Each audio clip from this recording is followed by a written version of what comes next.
Hi, it's Maggie the Irish Gypsy here to bring you your July 2019 mid-month general reading. So we're looking at the last half of July. Welcome to everyone here, newcomers, first-timers. Welcome back to followers and subscribers. Thanks for taking the time to tune in today, for sending in all your support, feedback, and comments. Thanks to all of my clients out there. You guys keep me so busy, and I'm so happy that so many of you keep coming back. So thank you. It's an honor and a pleasure always to read for all of you. If any of you are interested in scheduling a reading with me, particularly if any of these videos resonate with you, you can click on the description link below for more info and details. I can usually respond to your initial email within the same day or within the first 24 hours with more info. And scheduling is a pretty timely process too. I do readings full-time, all the time, 6 days a week, sometimes 7 days a week. So I'm pretty diligent at working with your schedule and my schedule to set up readings as quickly as possible. So send me an email if you're interested, and we'll set something up for you. I offer a wide variety of readings in all areas of life. All right, let's move right into this reading. This is for the Earth sign of Virgo for the remainder of July 2019, the last half of July for Virgo. Watch your other signs if you know them too, your rising sign, moon sign, Venus signs. General readings always resonate a little differently, and watching your various other related signs can bring additional clarification too. Okay, Virgo, let's see what the last half of July has in store for you. We begin with the Six of Pentacles, good card, followed by Temperance in the reverse, not so good. Trouble with balance. We have the Four of Wands, followed by the Nine of Cups. From the bottom of the deck, overall energy for the last half of July is the Nine of Swords. Well, Virgo, it looks it looks like, you know, this is an interesting combination of cards because there's a lot of stress, anxiety, worry, fear about how something's going to play out. Maybe you're envisioning the outcome of something and it's like always the worst possible outcome. It might be keeping you up at night, having you really stressed, worried, anxiety, fear of the future, fear of an unknown future, trying to predict the future, but it's always like a negative prediction. It's not that bad. The Nine of Swords comes up when our thoughts, I mean, this is a card that can represent your thoughts being your own worst enemy, both the Eight and Nine of Swords, your mind being your own worst enemy, because swords in the tarot is governed by the element of air, and this is all about what goes on up in our heads. These swords could represent one specific fear or overriding belief system, or a bunch of little ones. Swords is mental energy, so it's all about our belief systems and ideologies and perceptions of things, what we think, which affects directly how we relate and communicate our own words and our ideas. Truth, illumination, wisdom, insight, clarity. Everything that goes on in our heads. That's what the suit of swords is about. So the insomnia card, your thoughts are keeping you up. Your thoughts are driving you crazy. You're thinking about something over and over and over again. You're actually making it worse in your head than is actually reflected in the reality of the situation. And it looks like to me, Virgo, you guys are really stressed out about, here's a few different ways that this can play out. And you're having a difficult time keeping your balance. But you have some beautiful cards here. We have the Six of Pentacles, which is equal giving, equal receiving, mutually beneficial relationships or circumstances, like getting fairly compensated for the work that you do at work. It's a good situation. Mutual love, mutual affection, mutual admiration, mutual respect, giving and receiving. It can represent being on the giving end of something and also the receiving end of something. There's also a bit of cautionary advice with the Six of Pentacles as to be careful how you give of your resources, where you give of your resources, and making sure they're going where they need to go. Now, that's followed by Temperance in the reverse. So in the upright, Temperance is about maintaining your balance and moderation between differing things, which requires a certain amount of fluidity. Temperance is balance and moderation, but that is not a static state. It's temperance, being tempered and balanced, is not a state that you get to and then it's just static. You're just staying there. When you're in the middle and grounded, who you are, what you're about, focusing on what you need to do. That's where your feet are firmly planted in the middle of the seesaw or teeter-totter. Now, the arms of the seesaw or teeter-totter represent events that we have no control over. Other people, other circumstances, opinions, feelings sometimes. They go up and down. And every time they go up and down, we are in control of our center. So we kind of have to shift this way and that way to kind of adjust and be kind of fluid so that we can keep our balance when external things, which we can't control, come in. Not freaking out, not running to one end or the other because you'll lose your balance. So in the reverse, the challenge is in balance. There appears to be a lot of stress and anxiety here. Maybe you're doing too much, or fearing that you're doing too much, or fearing that you have to give too much in a situation. The situation itself looks really lovely. We have the Four of Wands and the Nine of Cups here. The Four of Wands is celebratory cards. It is sometimes one of the marriage cards, celebratory, getting together with friends and family, marriages, weddings, anniversaries, engagement parties, graduations, family reunions. It can be something formal like that, you know, where there's a specific purpose to get together and celebrate. Or it can just be, you know, more informal, casual get-togethers. Lovely celebratory energy, unexpected blessings as well accompany this card. And with it is the Nine of Cups, which is the wish fulfillment card.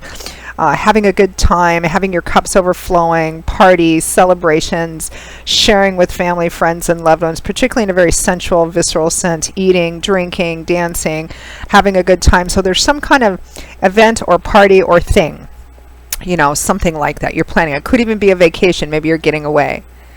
So I feel like the thing that's driving all of this stress and struggling to maintain your balance is actually good, meaning that some of you, maybe you're getting married or someone in your family is getting married and it's just chaos. You're trying to pull everything together. There's not a lot of time left. You're struggling. Maybe you're worrying about spending too much. Things are always changing at the last minute, you know, or something else is happening. You plan something, it doesn't work. You have to find a different way around it. Some of you may be going on vacation. And in trying to get everything wrapped up and done and taken care of and planned and packed and everything before then, it's just driving you crazy. I don't feel like this is a bad reading at all. I mean, I feel like it's centered around whatever this Four of Wands and Nine of Cups represents. Because this is a general reading, it's going to mean different things for different people. You're planning a party or something of some kind. Maybe there's again, it could be anything. A big birthday, a big anniversary, graduation, a wedding, an engagement party. Maybe you're planning on vacation, you're leaving on vacation maybe towards the end of July, and there's so much to be done. Maybe money is an issue too, and you're just really struggling, trying to figure out how things are going to work, and if the outcome is going to be good or not, stressing that it's not going to be, but it is. It is. It feels like more in the first half of July and maybe around the very middle here, it's that struggle. But then when the actual event or party or vacation or whatever, when it actually begins, when you actually get on that airplane, it's going to be fine. It's going to be family, friends, celebrations, reunions. You're going to have a really wonderful time, and it's really quite lovely. So you can lessen yourself a great deal of this energy by not being so obsessively focused on it, particularly on assuming that things are going to have a negative outcome, or what's going to happen next, you know, or of course this is happening, you know. Because the Nine of Swords is illusionary energy. I mean, yes, planning for things like this can be very stressful, but this is making it way worse than it needs to be. So you can lessen some of this energy yourself. The month looks like it's going to end quite beautifully. I don't even know what else to say there, except to take care of yourself, take a hot bath, make sure that you get enough to eat, get enough rest, make yourself a list, you know, of what you have to do in the day, and kind of check that off, and don't drive yourself crazy, because, you know, everything is going to work out well in the end. Let's pull one final advice and guidance card.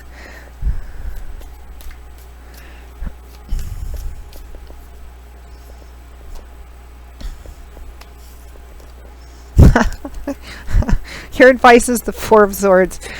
I'm not laughing at you, Virgo.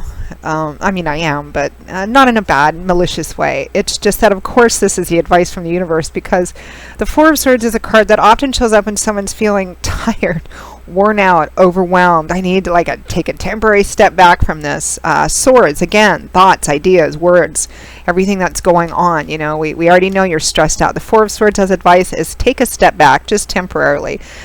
maybe take a half a day and just go do something else that's just for you. Go get a massage, or go walk barefoot in the grass or the beach or something like that. Go have half a spa day or something like that. I say retreat temporarily because you can see this knight is girded for battle, but right now, these swords that are pointing down at him represent the source of the challenge or battle. For you, I think it's getting everything together before this final thing happens, this beautiful final thing happens. Not final thing in terms of being ominous, but like before the party, before the event, before the vacation, before the flight takes off. The swords represent whatever the source of the stress is. Now, he's been doing battle with it. He's been in there doing his part. But right now, he's taking a step back. He's tired. He's exhausted. He needs to rest for a minute, recuperate. He's taken off his helmet and his hand gauntlets. He's still girded for battle, which implies that it's not done yet. He's still got to go back and finish a few things. But for the time being, he's taking a step back, resting, recovering, taking care of himself so that he can go back in and finish everything and accomplish everything well. So making sure to take care of yourself, maybe taking some little breaks here and there, even if it's just an hour or two every day. Because it's going to actually work out beautifully by the end of the month. This is your energy by the end of the month. So it's quite beautiful, whatever it is. So lessen that stress. You can throw a lot of this stress out the window. The world is not going to explode or anything if something gets done a little bit earlier or a little bit later. Plans can always be adjusted to. I can see that this is going to work out well for you, Virgo, so take care of yourself in the meantime. This is actually a really good reading. It's just the only challenge is really showing up. When I say the only challenge, this getting prepared for whatever this represents is always a challenge. But your only real crucial obstacle or block, Virgo, is your own, like driving yourself crazy, your own head, your own thoughts, kind of. Needing to take a break from those, needing to take a break from your thoughts, because it's going to work out quite well in the end. So even schedule time for yourself if you have to. If your schedule's that busy, take time to schedule some time for yourself, and to rest and recharge and do whatever it is that makes you feel good, particularly physically feel good, whatever that might mean to you. Taking a little bit of nap, listening to some music, taking a hot bath, getting a massage, going for a walk by yourself in the woods, or, whatever it is that does it for you. Make sure to take some little regular time for that between now and the end of the month. So Virgo, that sums up your reading for the last half of July. It's going to be okay. It's actually a good reading. It's just you need to kind of get out of being in your head so much.